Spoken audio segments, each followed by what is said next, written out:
অবশেষে সেই phone call যেটা বদলে দিল পুরো কূটনৈতিক খেলার মোড়। ইসরায়েল প্রস্তুত ছিল ইরানের পরমাণু স্থাপনায় যৌথ হামলার জন্য, এমনকি হামলার জন্য তৈরি করা হয়েছিল গোটা অপারেশন প্ল্যান। মিশন শুরু হওয়ার কথা ছিল মে মাসেই। পরিকল্পনা ছিল এক সপ্তাহ ব্যাপী ইরানের ওপর তীব্র বোমা বর্ষণ, যাতে ইরানের পরমাণু সক্ষমতাকে অন্তত 1 বছরের জন্য পেছনে ফেলে দেয়া যায়। কিন্তু সবকিছু পাল্টে দিলেন ডোনাল্ড ট্রাম্প, তাও আবার একটা ফোনে, একটা বৈঠকে। হোয়াইট হাউসে ইসরায়েলের প্রধানমন্ত্রী বেনিয়ামিন নেতানিয়াহুকে পাশে নিয়ে ট্রাম্প ঘোষণা করলেন যুক্তরাষ্ট্র ইরানের সঙ্গে সরাসরি পরমাণু আলোচনা শুরু করেছে।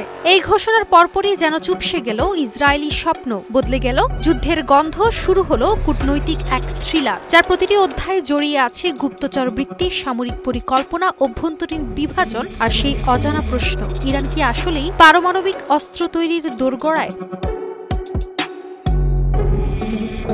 মার্কিন সংবাদ মাধ্যম দ্য নিউ ইয়র্ক টাইমসের এক প্রতিবেদনে জানা গেছে, ইসরায়েল মে মাসে ইরানের পরমাণু স্বপ্ন ধ্বংস করতে চেয়েছিল। পরিকল্পনা ছিল যুক্তরাষ্ট্রকে নিয়ে যৌথ হামলা চালাবে ইরানের পারমাণবিক স্থাপনাগুলোতে। এই পরিকল্পনা ইসরায়েল শুধু যুক্তরাষ্ট্রের নিকট কূটনৈতিক সম্মতি নয়, বরং সামরিক অংশগ্রহণও চেয়েছিল। যুক্তরাষ্ট্র যদি সায় দিত, তাহলে মিশনে নামত ইসরায়েলি বোমারু বিমান, বিশেষ বাহিনী ও কমান্ডো ইউনিট। তাদের টার্গেট ছিল ইরানের আন্ডারগ্রাউন্ড পারমাণবিক স্থাপনাগুলো। শুরুতে ছিল কমান্ডো হামলার পরিকল্পনা, পরে তা বাতিল করে দুই দেশ মিলে বড়সড় বোমা বর্ষণের রূপরেখা তৈরি করে। যে রূপরেখার প্রথমে ছিল ইরানের আকাশ প্রতিরক্ষা ব্যবস্থা ধ্বংস করা, তারপর একের পর এক পারমাণবিক সাইটে বিমান হামলা। এমনটাই ছিল চূড়ান্ত পরিকল্পনা। টার্গেট ছিল একটাই, আর তা হলো ইরানের পরমাণু কর্মসূচি কমপক্ষে 1 বছর পিছিয়ে দেয়া। এমনকি যুদ্ধ বেঁধে গেলে আমেরিকা থাকবে ইসরায়েলের ঢাল হয়ে, এটাই ছিল নেতানিয়াহুর দাবি।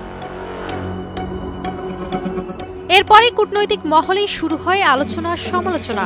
গুঞ্জন ছিল ট্রাম্প আগুনে ঘি ঢালবেন, তবে সব পরিকল্পনার মাঝে বাধা হয়ে দাঁড়ায় হোয়াইট হাউস। এপ্রিলের 3 তারিখে নেতানিয়াহু যখন ট্রাম্পকে ফোন করেন, তখন ট্রাম্প স্পষ্ট জানান ফোনে এ ধরনের আলোচনা করা হবে না, বরং তিনি নেতানিয়াহুকে আমন্ত্রণ জানান হোয়াইট হাউসে।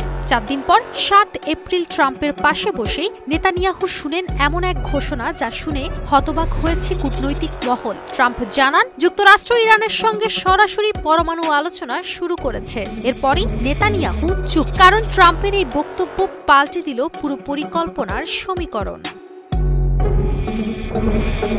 ট্রাম্প ও নেতানিয়াহুর হোয়াইট হাউসের এই বৈঠক ঘিরে ছিল উত্তেজনা। নেতানিয়াহু চেষ্টা করেন ট্রাম্পকে বোঝাতে যুদ্ধই এখন একমাত্র পথ। তিনি স্পষ্ট জানান ইসরায়েল লিবিয়ার মতো চুক্তি চায়, যেখানে সব সরঞ্জাম ধ্বংস বা যুক্তরাষ্ট্রের হাতে তুলে দেয়া হবে। কিন্তু ট্রাম্প ছিলেন তার অবস্থানে অনড়। তিনি নেতানিয়াহুকে জানান চুক্তি নিয়ে আলোচনার মধ্যে হামলা সম্ভব নয়। তবে একটা বিষয় মার্কিন প্রেসিডেন্ট স্পষ্ট করে বলেন, তা হলো যদি আলোচনার কোনো সমাধান না হয়, তাহলে ইরানের হামলায় ইসরায়েল থাকবে সামনের সারিতে এবং যুক্তরাষ্ট্র থাকবে পাশে।